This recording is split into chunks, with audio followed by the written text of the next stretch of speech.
page, so I won't go into detail on your biographical sketch and so Sure. forth.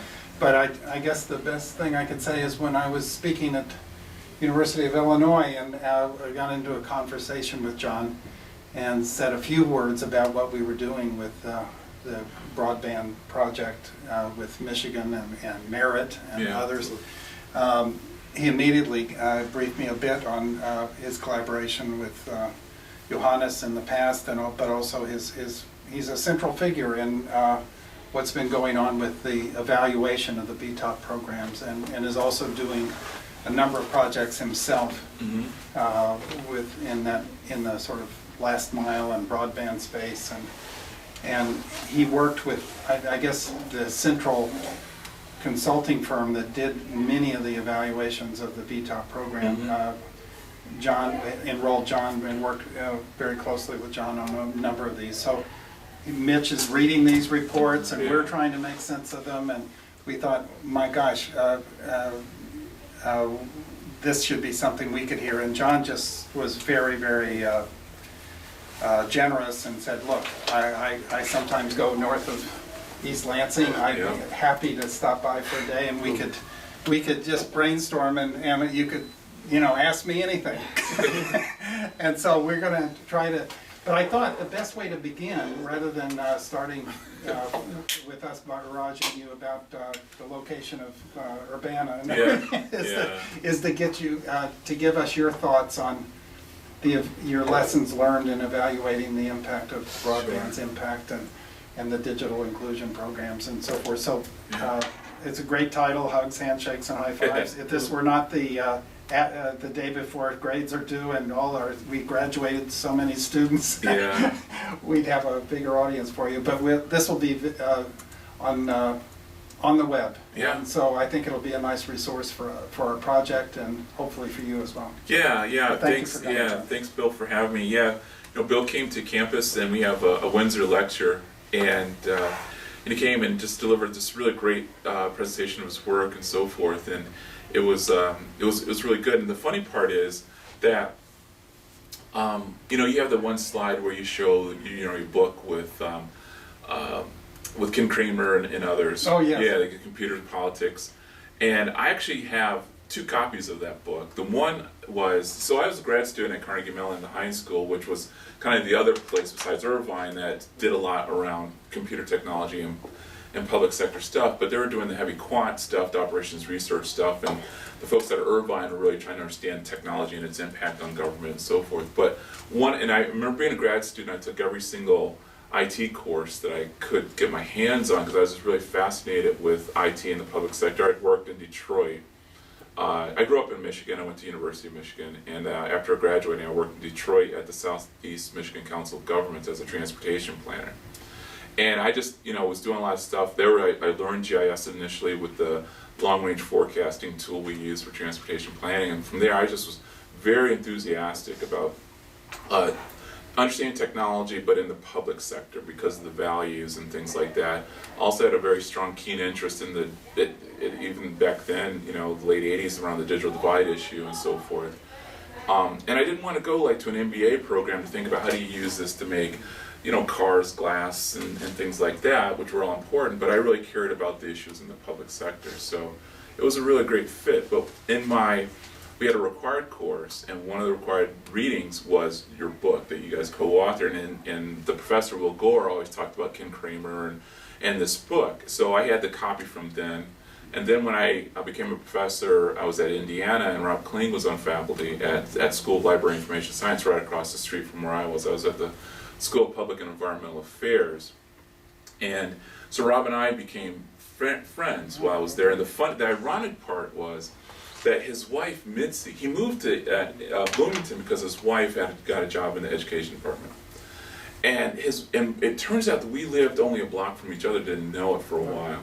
So I had a dog, and I'd walk it every morning, and this other lady had a dog, and we'd walk, and we would always meet on the path and speak, and good morning, that kind of thing. And then Rob and I, meanwhile, would meet maybe 3 or 4 times a week around stuff, and we became really good friends, and it was great, being kind of in his space for a while. And he invited my wife and I over for dinner, And as I walk to the house, I see the dog. I said, "Hey, Mitzi's dog lives here." And so next thing you know, here comes Mitzi, and I didn't realize Mitzi was Rob's wife, and so forth. But yeah, and then, so the second copy was I got from Rob, because he had some others, and so he gave me another copy of it as well too. So when you had that slide up there, I almost jumped out of my seat, telling my students, "See, that's the book we're using." And I've always used it in my class because it really set the frame for the work we did on e-government and open government and so forth. It really set the frame for that. But anyway, I'm really happy to be here. And then Johannes and I met through TPRC and working on a proposal. It was, I guess, within last year this time. Yeah, it was the panel, remember? Yeah, the panel, yeah. With Charles Benton. Yeah. Because Charles Benton was getting us together. Charles Benton, is this, if you don't know him, he's this, he passed, but he's this, he's this really strong visionary around, it's particularly focused on libraries, internet access, connectivity to libraries, community anchor institutions, and so forth. He had a big influence on the state of Illinois really landing a large number of the VTOP grants, because he worked through the Partnership for Connected Illinois, Drew Clark and others, to really get a lot of funding for the state. And one of the projects that was funded is the Urbana-Champaign Big Broadband project, which I'll talk about today. But yeah, Charles was trying to get a panel together, because one of the big things that was lacking in the VTOP program was systematic evaluation of these projects. And Charles was a convert to evaluation, because he'll tell you a story. Because when I first met him, it was when actually ASR and others were bidding for the evaluation work, and Charles said, at first I just thought the most important thing was just get the policy stuff done, but I've become such a big believer of policy-driven research, or research-driven, to drive policy. And he tells a story about how he spoke at one of the National Academy meetings about research, around broadband research and so forth. So he was getting a panel with Johannes as the chair of the panel to really talk about the importance of evaluation. So going forward, there'd be more evaluation work built into it, and to really try and overcome a lot of the problems that we're talking about in the morning, with this, with the whole VTOP thing. There's a lot of challenges with the data that's available. It's not systematically collected. It's not easily matched and be able to use for research and so forth. You really need an expert guide to understand the information. So that's how we start talking. But yeah, what I want to do is keep it less formal, and especially because we've already gone through one talk, which was really interesting to hear. But I want to talk about more about what I've been learning from doing this work. And to think about where do we go next, what the future is, and then how do we leverage what's there. And that's really what the focus of the conversation we're having in the coffee shop. It was at Espresso Royale, because we stopped the one on campus here, and to talk more about what can we do to leverage. So I was real excited when Bill said you guys were digging into the data, and he's saying it's not as easy as it seems, and it's not. And I've had a lot of experience, one, helping to generate a big chunk of the data that's there, but secondly, using a large amount of every bit of that data, for the evaluation work and so forth. So just want to, talk about that, and just interrupt me as I go along and so forth. But yeah, so I'm the director of, so I'm a research associate professor at the Graduate School of Library and Information Science, and I've been there, I just looked at my retirement thing, and I guess I've been there 9 years. I didn't realize it. It's gone by fast, but in a really great way. And around 2009 or so, I had pitched to the dean about creating a new research center called the Center for Digital Inclusion. So our mission there is to focus on how we can really help organizations and communities around the world leverage and use information and communication technology. It has a very strong public engagement focus, but it's really take research to practice. And really try and foster inclusive societies around the world. And the work fits in really well with what you're doing here at Quello.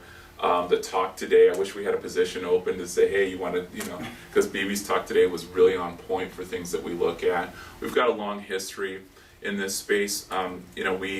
Our school, the Graduate School of Library and Information Science, was the first, was with the university, put together the first open access point to the internet for the public with an initiative called PrairieNet back about 25, 26 years ago.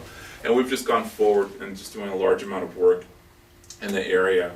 And a big chunk of the work happens to be around, and I apologize for the slide because I changed it so it would fit better on the screen, but I didn't realize that the fonts didn't adjust automatically. But I'll give you both versions. I thought that was just pretty nice stylistic. No, it makes good. me cringe when I see it outside the lines. It looks fine. Yeah, and so a big chunk of the work that we're doing through the center is around broadband. One is that we're a central partner with the big broadband grant that we got at the University of Illinois to build the Urbana-Champaign big broadband network. But secondly, we played a role as with evaluating the BTOP program, and I became the research director for the evaluation with ASR. So ASR hired me as a consultant to do that as well. And it also turns out that we are the holder of the original TOP repository, because before BTOP was TOP. And so one of my colleagues worked for NTIA, and when she joined our faculty, she also brought the TOP database as well too, and that is part of another research lab that's part of my center called the Community Informatics Research Lab.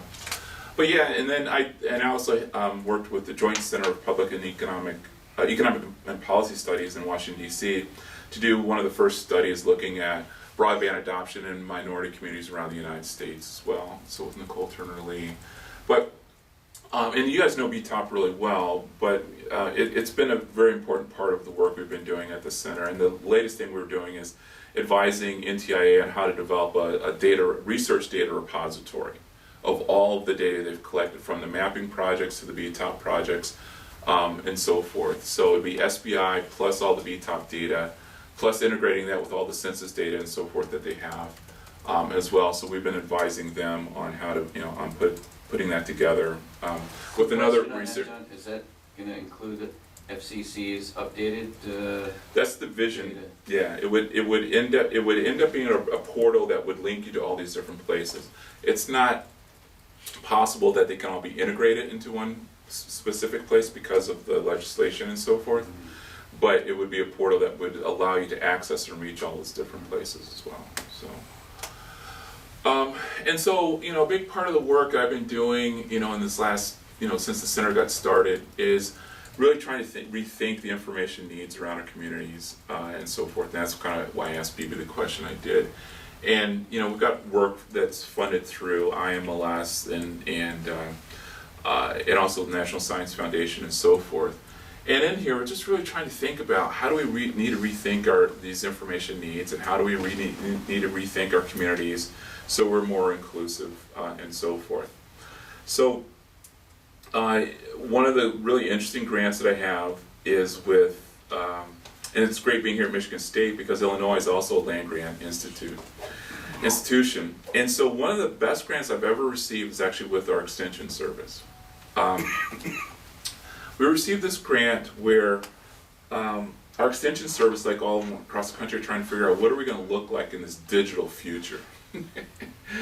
And they awarded 6 different grants. There were about 80 projects were proposed, and so we're one of the 80 that were awarded. And we created this Illinois Digital Innovation Leadership Program, where we're saying with extension, let us help you develop models so you can go out across communities across the state and implement programming that will enhance digital innovation and literacy and so forth. And around 3 areas: digital manufacturing and fabrication, around digital media production, and then data analytics, big data, and so forth.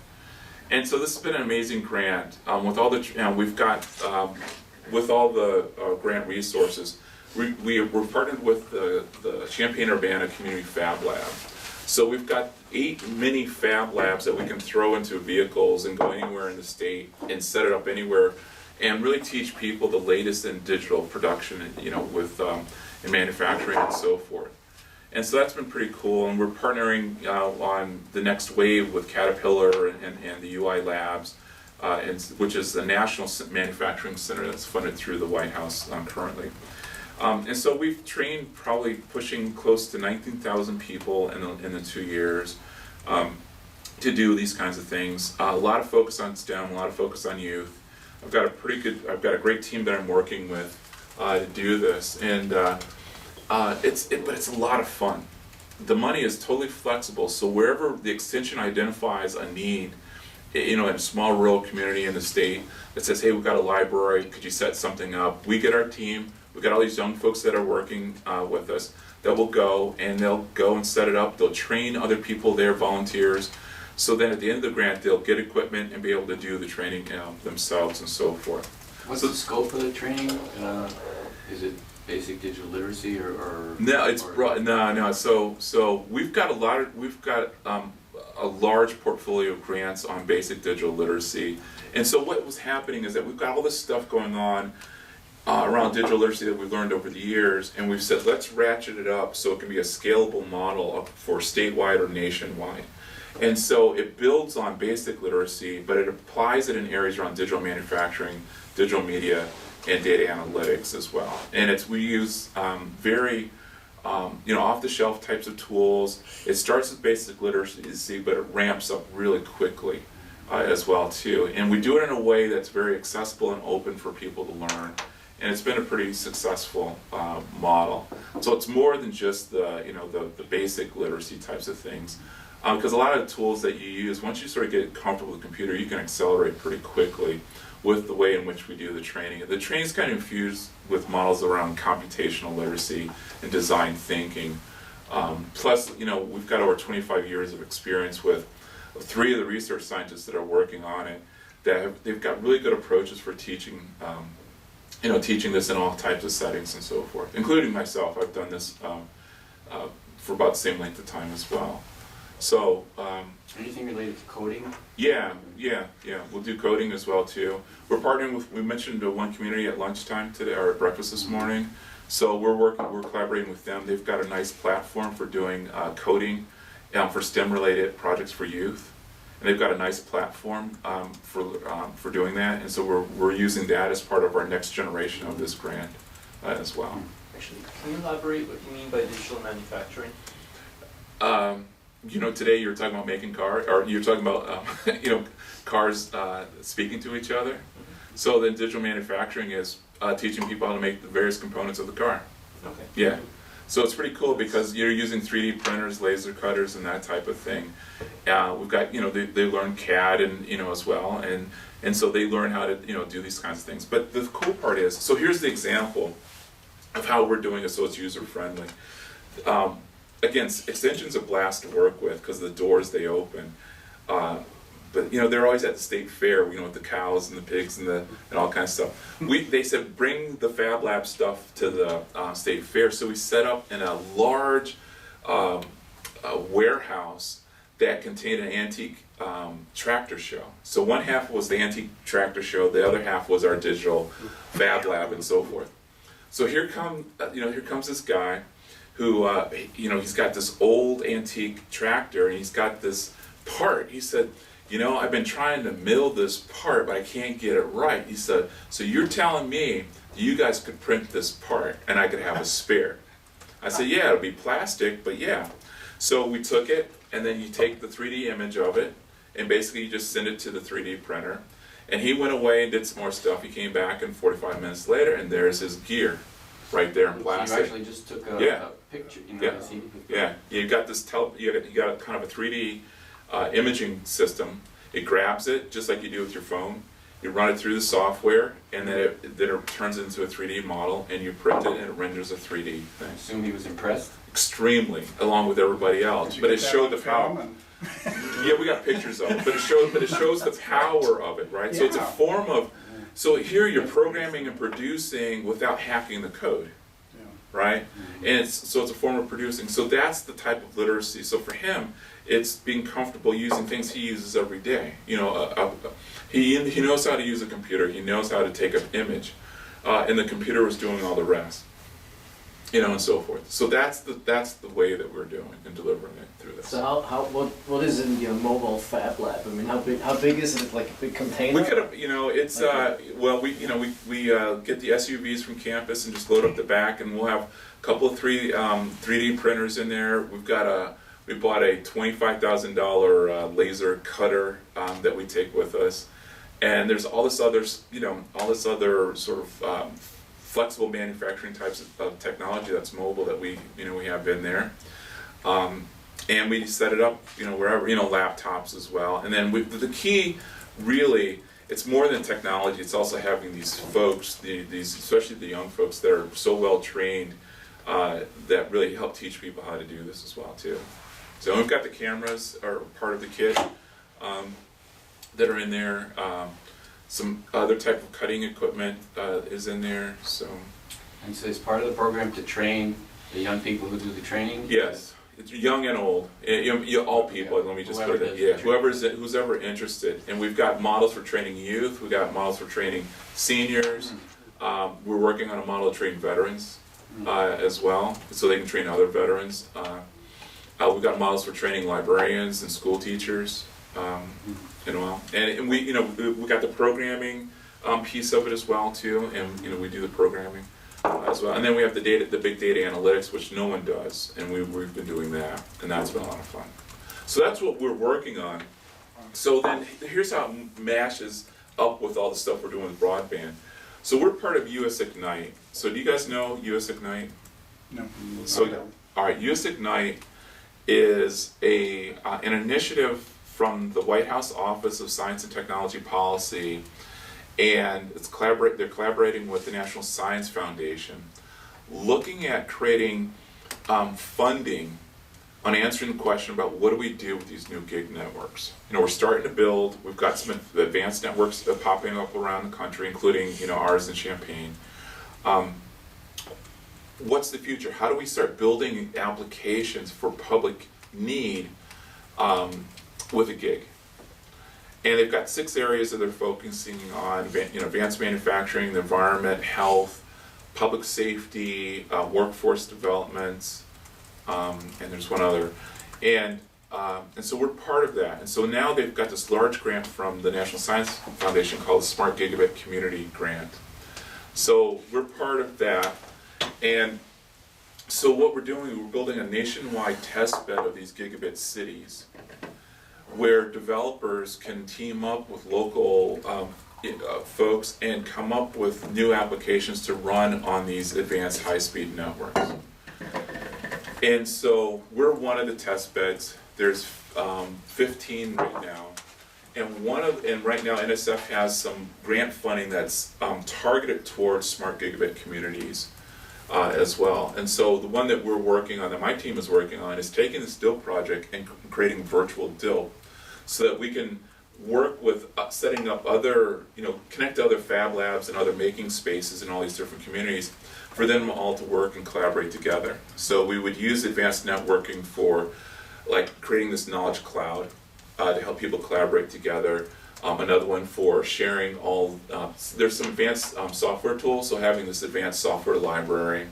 A third would be for sharing scarce resources like some of the advanced printers and laser cutters and things like that. And then another module for programming, for training around programming and so forth. These advanced networks are different because they tend to be symmetrical in speed, they tend to be very, very low latency. They're also software-defined networks, and then they're also connected to the Genie Rack through Internet 2, so it makes it easy to share a slice of the Internet for your projects and so forth. And so it's the first time that researchers actually have access to the full Internet as well through these types of test beds. There's a lot of work being done in health and so forth, but the one that we're working on with about 5 of the other test bed cities is this virtual DILP project, so we'll have all these making spaces all connected together and so forth. And then I got another grant to work with IMLS to help libraries think about not just being connected, but if you're connected to these advanced network, what would that mean? To help think about the future as well. So this was a year-long grant where I did probably about 15 different convenings around the country with stakeholders to talk and envision and think about the future as well. A lot of the research and education networks were part of other partners like Scenic out in California and so forth as well. But this was really to help look at the next step for libraries as well. So one of the things, as you know, I was initially on the academic advisory team for the ASR evaluation, and ASR pitched doing a mixed method study, and ASR's strength is in the heavy quantitative analytics type of work, and but they ran into really a big challenge of trying to figure out how can we leverage more of a mixed method approach for really trying to understand the impact of the BTOP investments. And so, since that's my background in mixed methods, ASR asked if I would come and give them advise, and then later on, they asked me to serve as a research director for the project. So it was great. It was a really pretty incredible experience to be able to do that. With the design itself, we had a really good sized team, and in cooperation with NTIA, decided on the cases that would be evaluated in the 3 program areas around BTOP.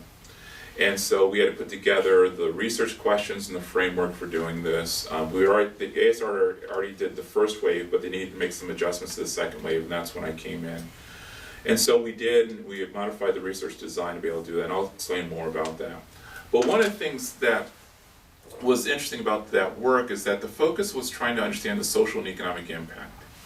And most of the folks with the skills to evaluate the quality of the work were folks that had a real bent towards the economic impacts. It's what Congress was calling for, a number of key policymakers were calling for, and so forth. And so we did that modeling. It was a very challenging project, but someone asked me one day, we had these bi-weekly phone calls, someone asked, and they said, well, at the end of the day, what do you think the real impacts are? And they really want to know in terms of number of jobs or GDP growth and things like that.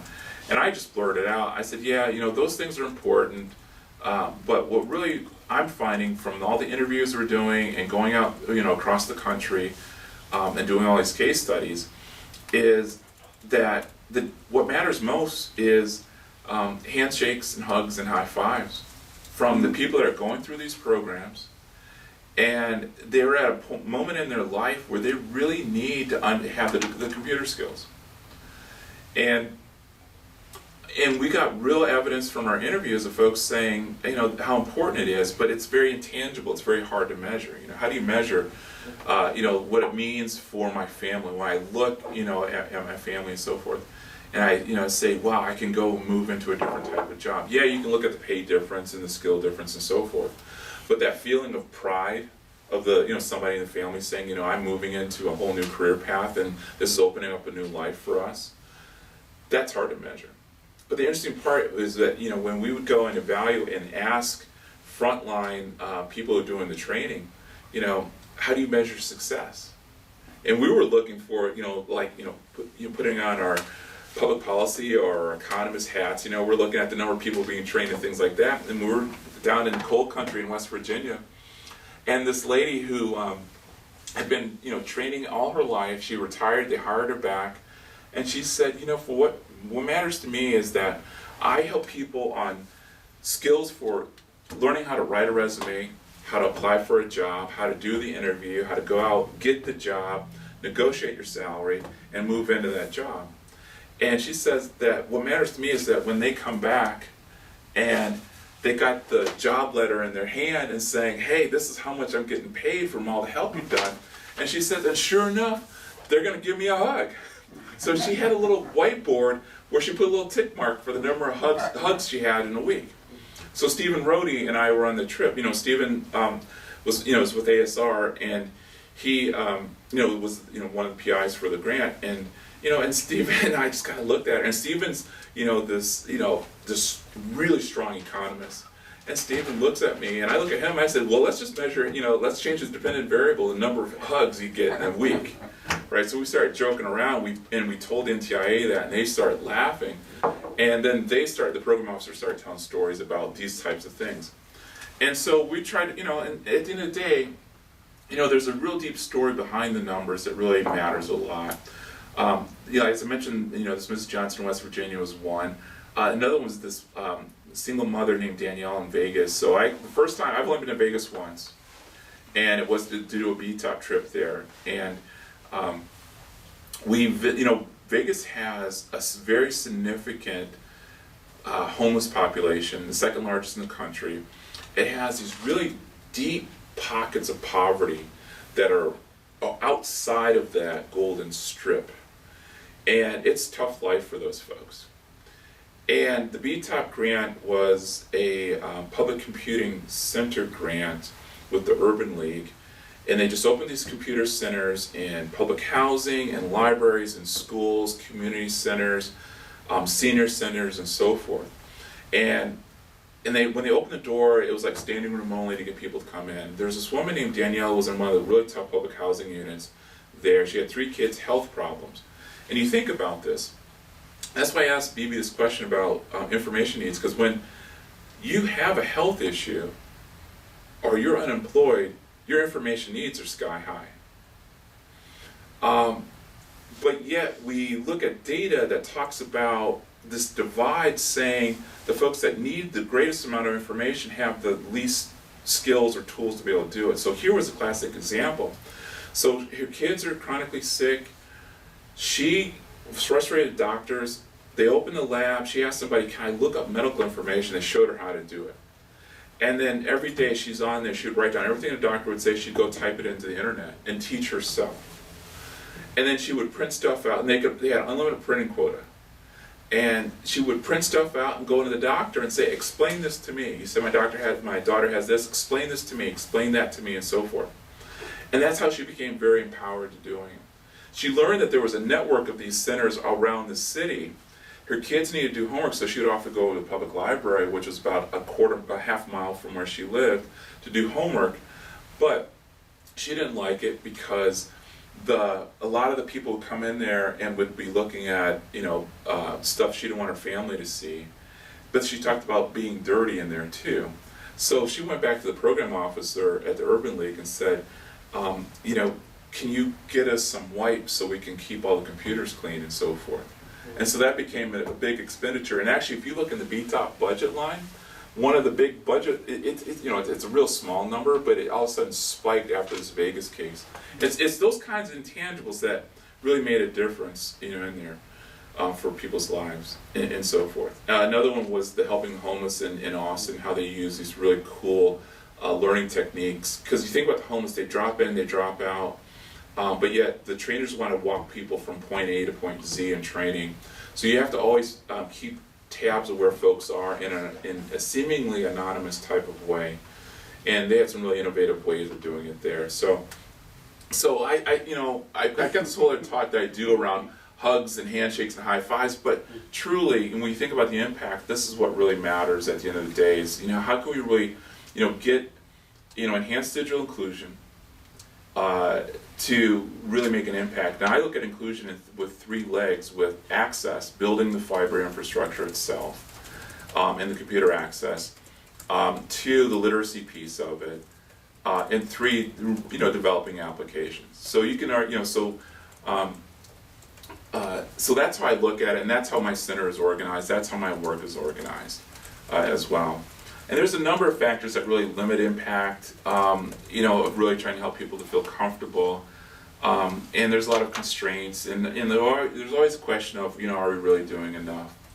So let me break this down in how my work kind of spans those 3 legs. First leg, the university received a BTOP grant to build a gigabit speed network called Urbana-Champaign Big Broadband. So we've got the 7 rings that are here, and then in the yellow areas is the fiber to the home network. And those 10 neighborhoods are neighborhoods that are unserved or underserved by other ISPs. And they also correlate extremely highly with being low income as well too. In other words, our city had very significant redlining in terms of access to the internet. So with our grant, it's a middle miles infrastructure grant, and we also got a part of the grant where we could build fiber to the home to those houses in those yellow areas. The second piece is that typically BTOP initially said that you could connect to community anchor institutions that are in those underserved areas. But then we argued and said, well, if you think about, and then BB mentioned this as well too, that community anchor institutions may be centrally located, but they serve a disproportionate number of people that are from those areas. So then we argued that it needs to be an ecosystem where all community anchor institutions in the community, especially ones that serve those areas, should be included to be connected as well. So that allowed us to connect every single school, every single library, all the community centers, most of the churches in town. There's about 300 community anchor institutions that were the local government organizations and so forth are all connected.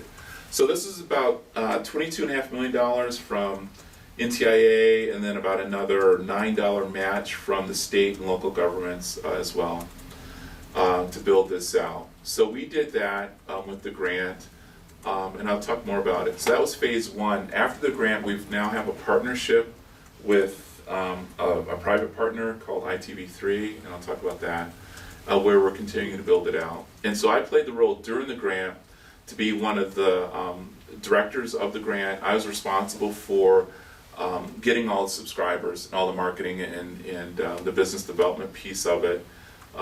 And I got engaged with this because this was a huge research opportunity. I was able to get data that you just can't get because we did 4 waves of surveys going door to door in all these different areas to find out people's computer levels of use and that type of thing. And that's given us some very, very rich data to study and analyze. And I've been using the data, and I used the user acceptance framework for shaping our whole strategy for reaching out to areas that were really significantly behind in the digital divide. So, I appreciated BB's comments today when she focused on, on attitudes being important as important as skills. The user acceptance model kind of combines those things together, but looks at it a little bit differently.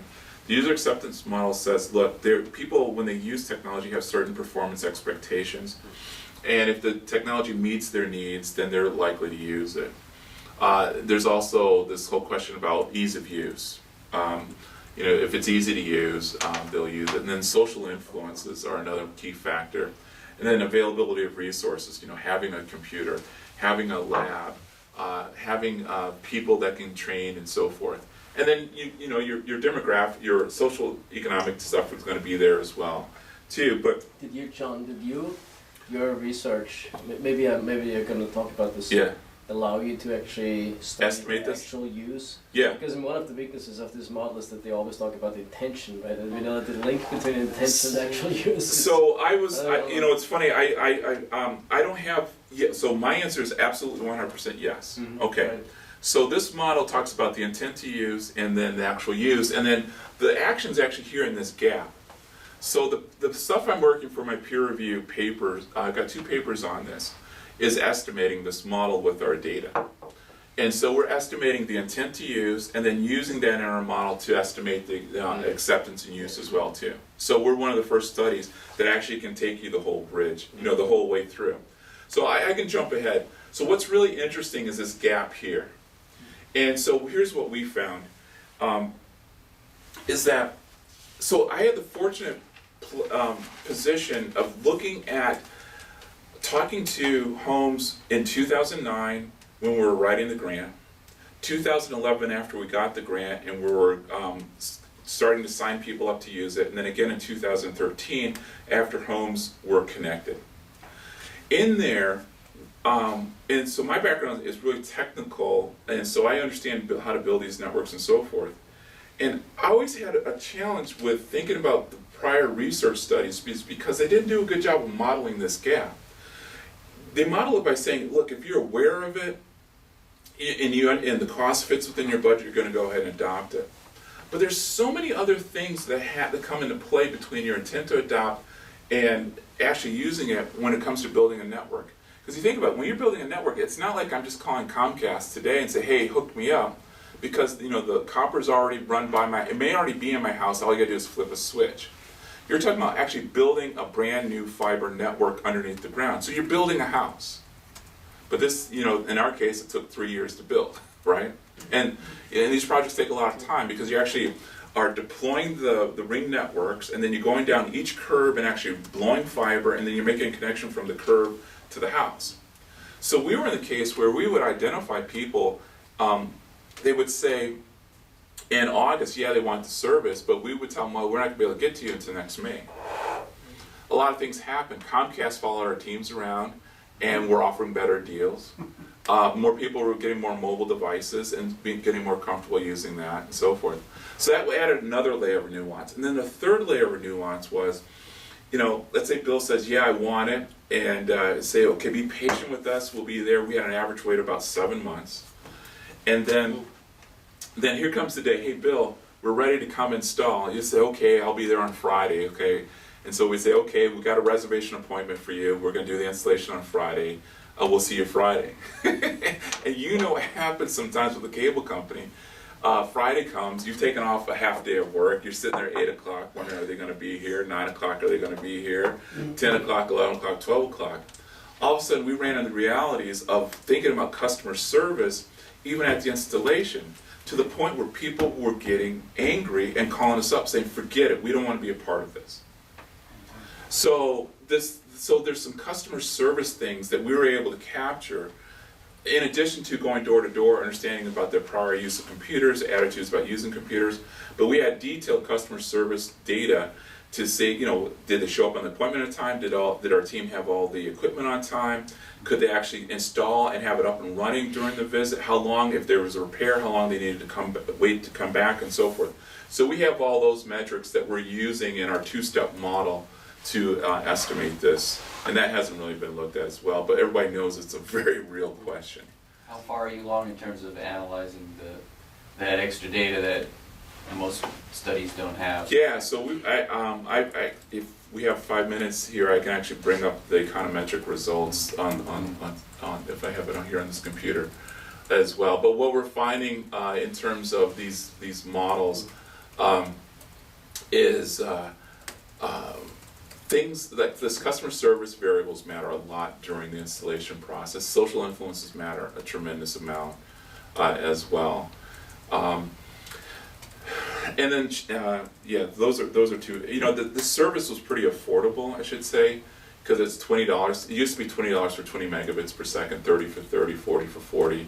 Since FCC has now redefined what broadband means, we've adjusted, so everybody got a free upgrade as well, too. So it goes now 25, 75, 25, 50, 75, 100, and you can also get a gig. But here's just some of the demographics of what the area looks like. Our area, believe it or not, you asked about Urbana-Champaign. It's it has the third lowest per capita income in the state. There's a real disparity. There's some very high incomes, but a large low income, even after you factor away the students as well. So we have, and so here's, there's some pretty significant needs. And then if you look in the census tract area, especially, you see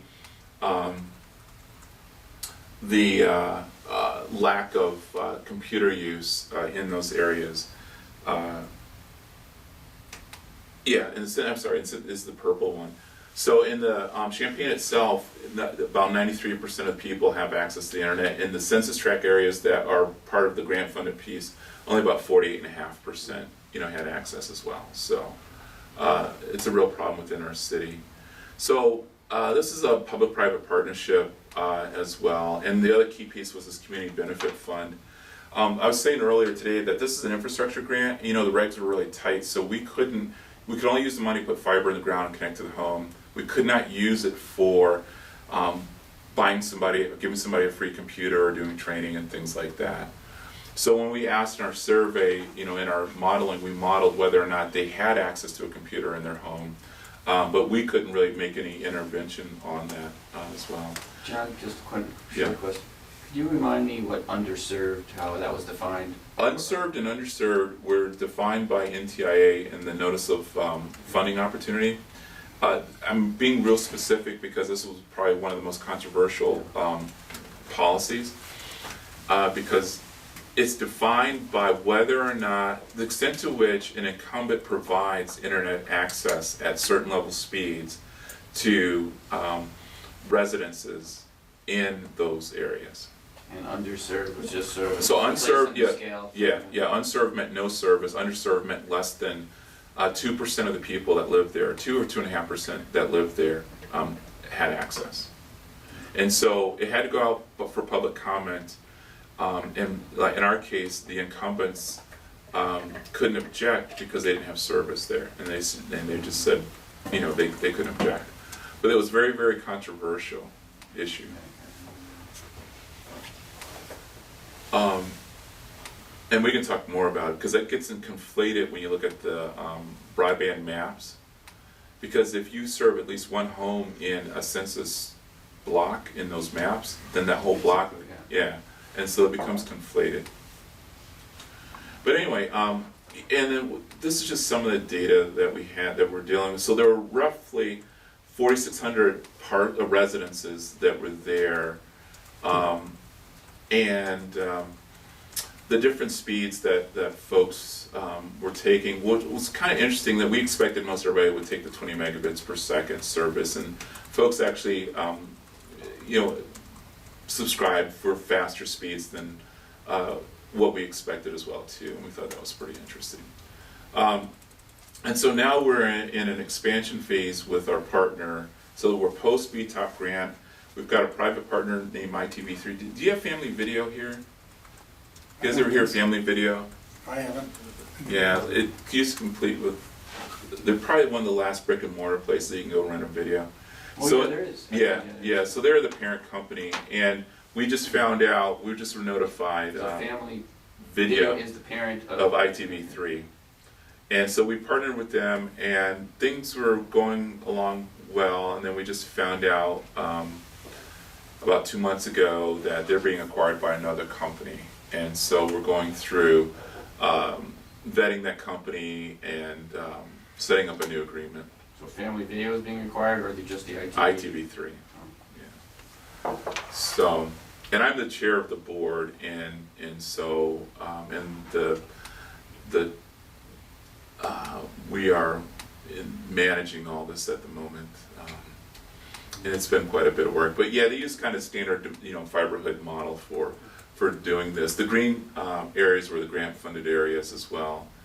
And so it's interesting. So, you know, when we think about, you know, our project, it was, you know, it's a complete build this out, you know, type of project. And, you know, this is really embedded in a, you know, a pretty significant political and institutional context for doing this. And also we had to factor in the user acceptance issues, which are very significant for this entire project as well.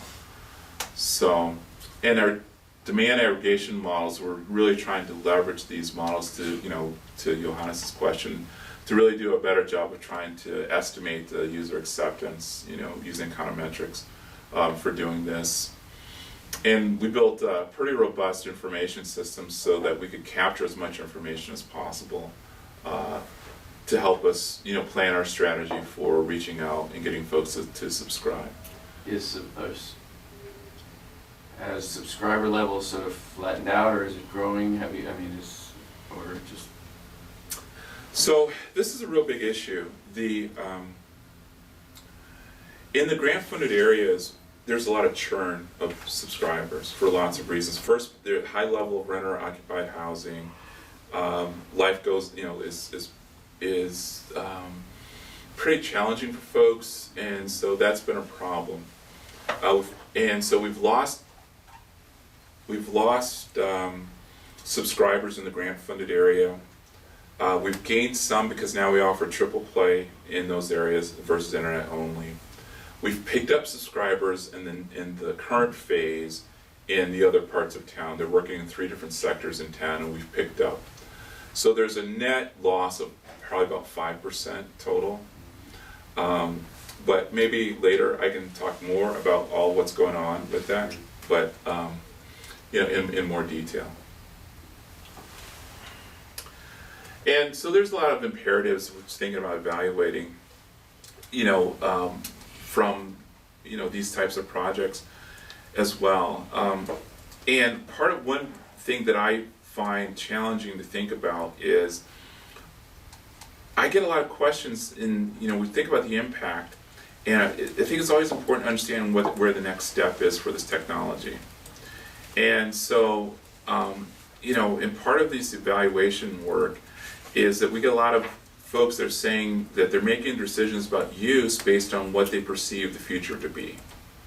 And so our work with the Smart Gigabit City project is helping us to try and understand that a bit more and understanding what factors are really salient to the users of the network. We know there's this great interest of trying to get to the next generation, like 5G, for example, and so forth.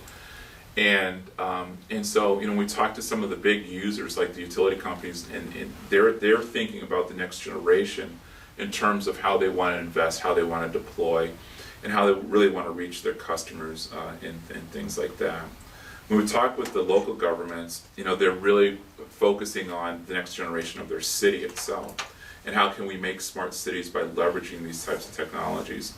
And I noticed that in evaluating this, the cities that are very progressive, thinking ahead about the future technologies, are really, they've got people that are kind of plugged into what's happening, like with, smart vehicles and so forth, so they can get a better sense of what new investments they may need to make this happen. In our city, both mayors in both cities are really looking at the future to try and figure out how to leverage what we have to make new investments for new road sensors and so forth, as an example, to help with smart traffic lights and things like that. So we've been getting a lot of interest in thinking about that. And this smart city stuff is driving the open data and open government movement pretty heavily. The telehealth stuff is really, it comes up a lot. In the evaluation work, we did a lot of applications around healthcare, and with the build out that we're seeing, we're seeing some cities create more partnerships with their local healthcare providers to do this. We've got some really cool projects, for example, around physical therapy, where you can use these low latency networks to do it. We're seeing use of the tactile internet types of applications and so forth. The teleimmersion things are pretty cool. This is the physical therapy thing that's going on, but we also have some really neat stuff with music and art with low latency. So we did, and you guys may have seen this, where we've got teams in different parts of the world. So we had a team at the Cranach Center in Urbana, Champaign on campus. We had a team in LA, and a team in Berlin, all on the same network, low latency, and they did this, a ballet with a live orchestra, and everything was, on time and in sync as well. But yeah, the challenge is, with thinking about the future, even now, is this gap that Johannes is bringing up. The other is location matters as well too, and Alex, we got, when you were talking this morning about, the speed tests and so forth. I think about how location matters so much with the broadband stuff. In our evaluation work, it's you had to factor in all the different local context around those projects to really understand the impact. But it was often very difficult to measure these types of things. But we know that, especially you think about things like, do I have it broken down? I don't have it broken, like social influences and things like that. If you look in the literature around the externalities of information spillovers, they have an acute impact, I think, on the size of the or the size of the impact that we see locally as well. In other words, in communities that get it, you see a good infrastructure of folks around that really understand and know how to leverage and use the technology. In those areas that don't get it so well, you don't see the right types of investments in those areas. Frankly, we see this problem in Urbana-Champaign. We figured out how to put fiber in the ground, but we have all these disparate projects on doing literacy that aren't unified together. But I go down to Austin, and you've got Austin Freenet working with a whole bunch of others, and there's this really cohesive approach for doing the literacy and the training and so forth. So I think location also really drives this. This next slide's screwed up because I changed the width. But yeah, the user context really matters a lot for this. And so a big part of what I'm doing with the work is saying, how can we continue to look more deeply at all this different data that's available and really try and understand how to really meet the individual needs of everybody that lives within our communities. Build a social technical infrastructure for being able to do that. Really drive it with analytics as well as people and technology to try and do this. And this is the kind of model that I think could be a good strategic model for going forward. You know, you asked a question earlier about you had a laundry list of things you guys were looking at, and you know, one question I often get. I was at the FCC not long ago, and you know, someone said to me, "What's the one thing that will matter most?" And I said, "No, there's no one thing. It's got to be a combination of things." And I like this approach for thinking about it, because you've got to have the infrastructure plus all the other parts to it to really make a difference within your community. So I know you guys are looking at, you know, across the state and thinking about what do we need to do. You know, Merritt's built this pretty robust middle mile network which gets, you know, fiber all across the state. But it's, you know, it's the BB question once you talk about fiber to the cabinet. How do you get it into, you know, the different places where people live, and what's the business model for trying to do that, and so forth. Then at the same time, how do you create value in doing this? If you can get the community to really buy into the value of doing it, you'll see a lot of investments and so forth. But you know, how many times have I gone into libraries and schools that say, well, we're doing all we need to do just to get connectivity for the latest devices that we have, but you know, we're not, you know, we have E-rate, we're only going to pay for this much and that's it. I was telling them, I visited a library that could have had a gig to the door somebody else was going to pay for, and she said, look, our budget's $50 a month, they're going to give us 100 megabits per second for $50, that's all we're going to do. And you know, they got fiber that's sitting there and so forth. So I really think it takes more of a strategic approach where you've got to get buy-in that these investments are about adding value for all the different stakeholders and for the public, and really focus on meeting the individual needs, you know, within the community.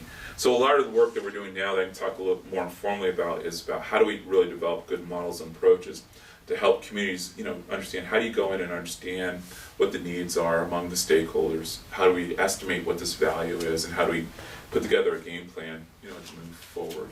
As If well. you look at, let's say, your area and then Austin, are there any, I'm not going to ask for the one factor, but what's the difference between the two communities? Why is Austin able to coordinate those different stakeholders? And I mean, I think it's very sort of a typical problem for a lot of advanced communications policy, that you need to bring stakeholders together who historically have not really talked well to each other.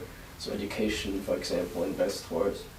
Yeah. And is there anything that you, from your knowledge of those two communities, you see that makes them more successful than Urbana-Champaign?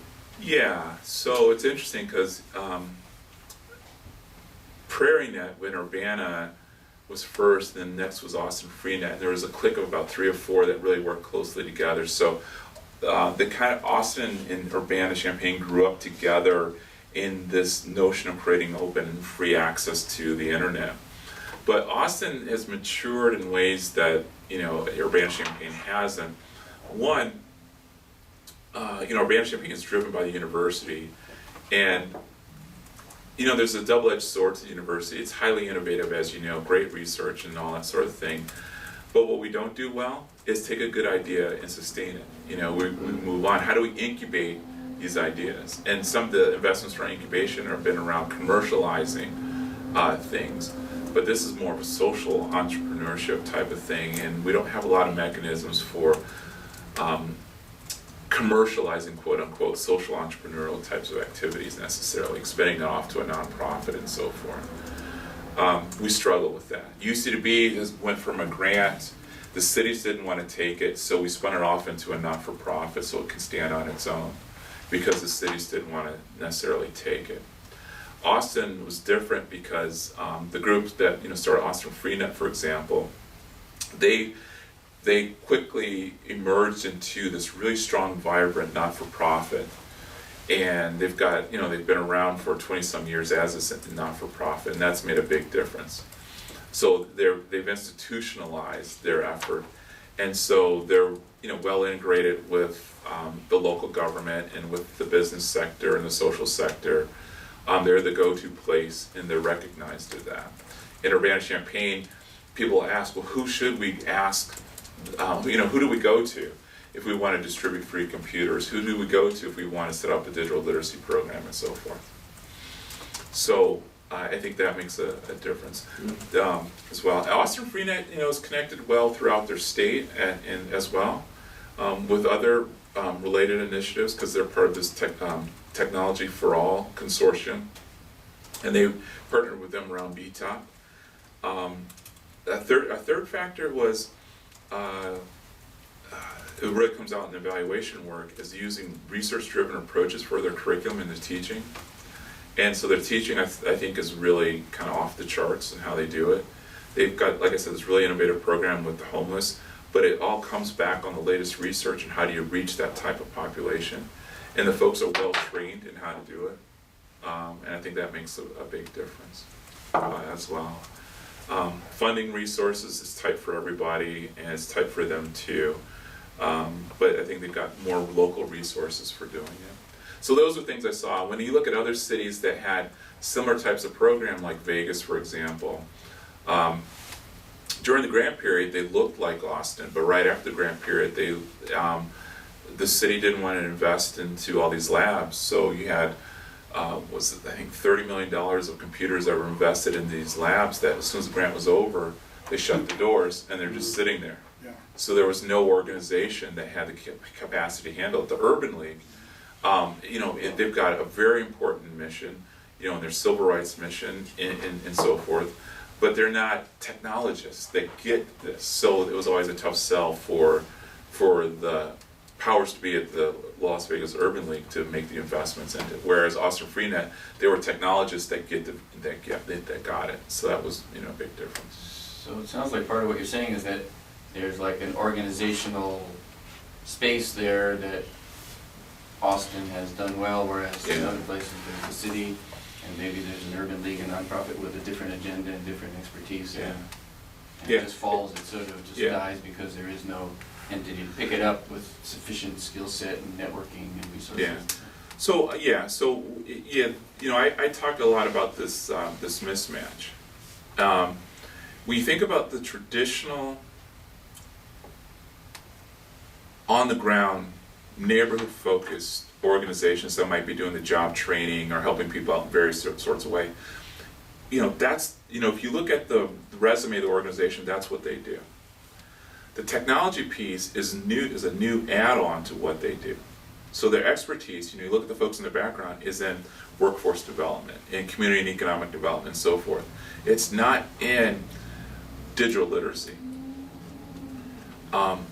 When the BTOP grants came out, many of them received grants, and it was great.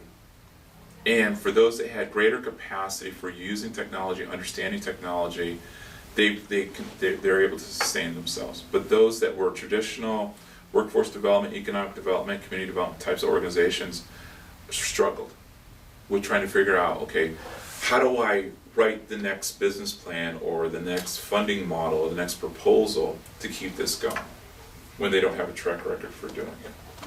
And I think that's a big part of the problem. And that strikes me as an interesting research topic of how across the country in all those projects, what was that transition and what were the factors that determined whether it became sustainable or it just petered out quickly or slowly? And you can ask that question both on the infrastructure projects and the SBA PCC as well too, because even like in our case, we had to figure out a sustainable model because we own this network, for the next 20 years, and so we had to figure out, and we're struggling to figure out what's our model, how do we do it? So it's not, so I think it's one of the weaknesses that has come out of the BTOP project itself. A lot of the organizations weren't necessarily set up, to do it. Some are, Merit struggles is trying to, MCNC in North Carolina, they've accelerated. There, by the way, may be part of this project. Yeah, because we evaluated MCNC Merit. Another one that has accelerated because this is their bread and butter and they come out of a co-op model, is the Southern Virginia Broadband Network. as well. They serve that southern tier of southern Virginia, from the Appalachians going east down into almost the Chesapeake area, but they came out of a co-op. So this is what they were already doing, and so this really accelerated things. Were they like a telecom co-op? Yeah. They were a fiber co-op. They were originally a telecom, then a fiber co-op, and then now they're a fiber non-for-profit. But their roots are a co-op model. But they get it. They're organized around it. Their business model's organized around it, so they're able to sustain and hold on and do well. Yeah, Merritt was trying to, still trying to figure out what to do next. We studied down in Arkansas. Arkansas has accelerated because of the telehealth initiative. They had the large telehealth program in Arkansas, and then also they connected all the. There were 25% of the community colleges and weren't connected, so they're all connected now. And their governor's been a big broadband supporter as well. What is the institutional framework in Arkansas? University of Arkansas, the university system, it was one of the grant recipients, along with the University of Arkansas Medical School, UAMS, as well. So, and then the community colleges are part of this university So is that an R&E network or different? It's a hybrid. It's a research and education network and a health network. Yeah.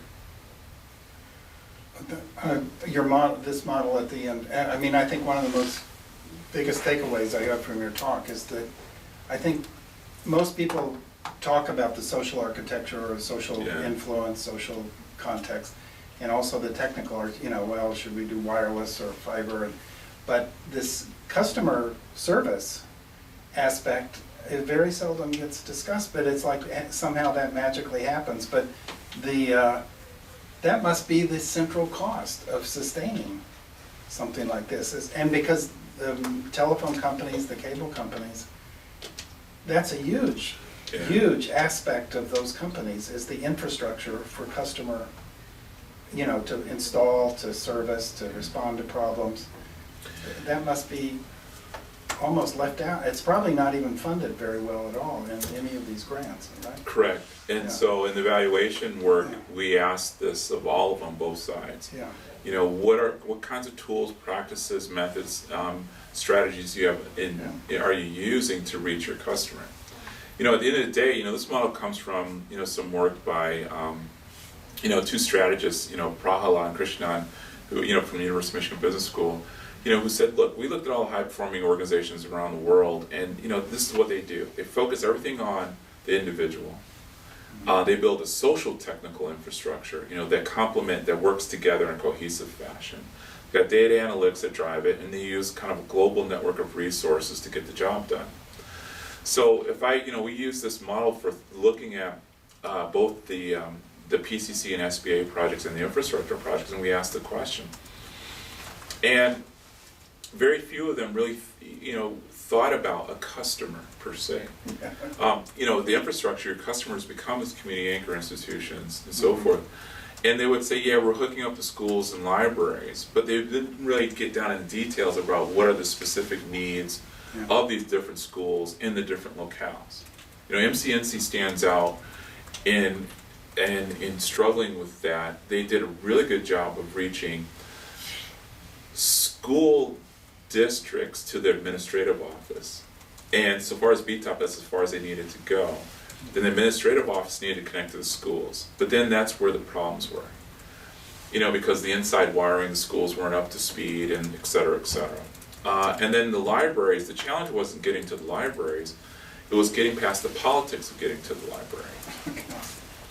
Incumbent providers, local politics and issues, and things like that. So, and it's amazing how there's very few resources really set aside to really understand the customer. We asked, did you use standard tools for customer relationship management, for example, or did you work with your customer to try and find out what their needs are within the school and types of things they wanted to do in the classroom, and things like that. Oftentimes they were talking to, the story, you talk to the technology director, who's not the person in charge of the teachers. So one example is in Southern Virginia, and there are two side-by-side districts. One district, you know, we talked to the technology director, and he said, well, I've hooked everybody up, but I can't tell teachers what to do. We talked to the neighboring county, and the chief administrator had a technology background, but she also had jurisdiction over the teachers. So she put in training for the teachers on how to use the new digital equipment and so forth. But she said we had to get money from another foundation to train those folks that we couldn't get through the BTOP grants. Wow. So one thing I'm learning though, so you know, there's all the ASR stuff was turned over to NTIA, and they are releasing it, you know, parts of the data that can be publicly released. But even if you go through the annual reports and the quarterly reports that are available on the website, and you look at the different projects, you know, your first impression is if you see an SBA project, all SBA projects are the same. But each SBA project is very different in how it was implemented, who was part of the team, the target audience, and so forth. And so, you know, a lot of people aren't aware of that, and so it becomes really difficult to compare. And one of the key differences is how they treat who the customer was and how they, you know, captured information about the customer. Some places got really good information about the folks that were coming in and doing the training. Others just kind of normal people that came through the door. There wasn't a standard practice of trying to understand who the customer was, you know, who the user of the lab was. Try and get some basic information and so forth. And it wasn't because NTI didn't care. There's a little thing called the Paperwork Reduction Act. Yeah. And so, in terms, and the problem is that if you ask more than 6 people the same question, it's considered a survey, and you have to get approval through OMB to do it, which takes, you know, a couple, 3 years. So even when we did the evaluation work, even doing semi-structured interview questions, we couldn't repeat the questions. So we had to customize the questions for each project. And then if, you know, we averaged probably about 40 to 45 interviews per BTOP project. And we couldn't repeat those questions for those 40 people. Boy, that's a design flaw. You mean across the 40 people? Yeah. Also? Okay. So if I had talked to 40 libraries, I had to come up with 40 different questionnaires. Bureaucratically mandated design flaw. People often view as the Paperwork Reduction Act as the Paperwork Increasing Act. Yeah. This is a common. Well, it reduces useful paper and increases useless paper. Yeah, so what it does, so it limits the ability to use, you know, the standard practices we'd use for good research design, you know, for valid, reliable research. It really limits your ability to try and do that. I was thinking as you were talking that if actually every project was different, that's good from a research standpoint, that you could actually see if there's a best practice or a combination. Yeah, I guess But it might be difficult to even know from what you're then went on to say, it may be difficult to actually know what they did. Yeah, it's difficult. Yeah, you can see what they did, but it's difficult though. So, you know, if you wanted, for example, if you looked at all the PCC projects, and you wanted to do some comparison of the impact of the learning impacts of the folks who came and used the lab around, you know, job training types of things, you know, word processing, making resumes and things like that, and whether or not they got a job, the PCC sites couldn't systematically collect the data with using the same data collection tool, and so they would make up their own because NTI didn't give strict guidance on how to collect that data. So some places were great, like Austin FreeNet, for example. They had really good systematic data on their users. But then you go, you know, some other place, and they were like I said, collecting data on the number of people that were using the computer, you know, that type of thing. Mm-hmm. So, and then you wouldn't often know what the economic outcome, you know, did they get a job or not, how many jobs they applied for, you know, things like that. So, which made it pretty difficult. Okay. So yeah, so this lack of really a focus on sort of systematic data collection around the customer, I think really, I can check my really, I think was, the battery's good. Yeah, I think was really hurtful. But I think there's other ways that you can go in and try and, use some of the data. Yeah. The other thing you gotta keep in mind too, on this question, PCC and SBA kind of look similar at a superficial level, but PCC and SBA are very distinctly different. PCC, most of the dollars were invested were purchasing new hardware and software, or infrastructure to support the physical space where the lab was located. SBA emphasized investments around the training piece of it. There were some complementary investments to upgrade computers and software, but the bulk of the money was spent on training and outreach and that type of thing. Whereas PCC, the bulk of the money was for building the lab, a little bit on the training piece and outreach. So there's a big difference there. So when you look through the quarterly and annual reports for PCC, you're going to see long lists of inventory of computer parts that were purchased and so forth. And you'll see mention of, well, we did job training, or we did Microsoft certification and things like that. But you're not going to get a lot of detail on the number of people that came in or the impacts of it as well. So.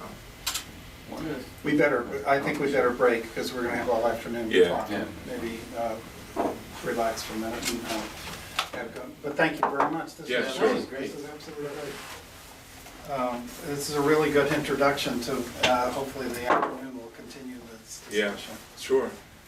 So I'm gonna excuse myself for the Yeah. afternoon, but I'll see you